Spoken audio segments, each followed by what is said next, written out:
Gəldi ki, gözün aydın. Evdən DNT testi keçirdilər Layla xanım, o testi. Evdə hamiləliyin testi də, yəni bildirir ki, başa düşdüm, dərinə getmə. İndi sən dərinə getmə. Dərinə getmə, burada dayan, dərinə getmə. Hə, gəldin o, sən açıq da demədi ki, testi, sən az qalmışsan deyəsən ki, orada 2 dənə qızaran xət ödü, dayan da, dayan. Dayan görək, ayağımda bu, sənin evinə gələndə artıq bətnində uşaq var idi, yoxsa gəldi sənin evinə, sonra bətnində uşaq var idi?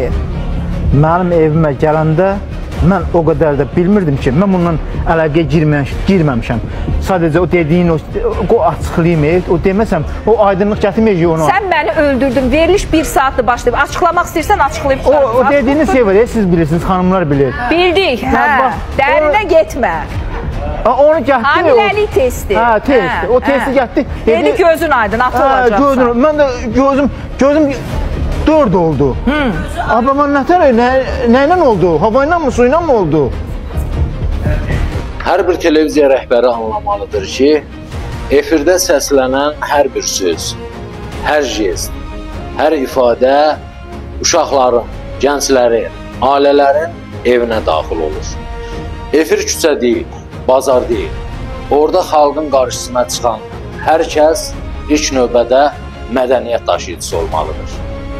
Tamaşaçı maarif, mədəniyyət, nümunə, dəyər görmək istəyir.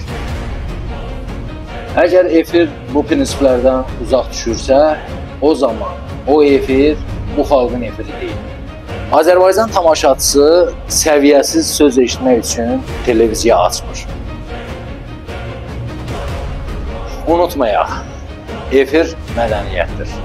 Ora kimin sözü, kimin niyyəti girirsə, onun düşüncə səviyyəsi də xalqa ötürülür.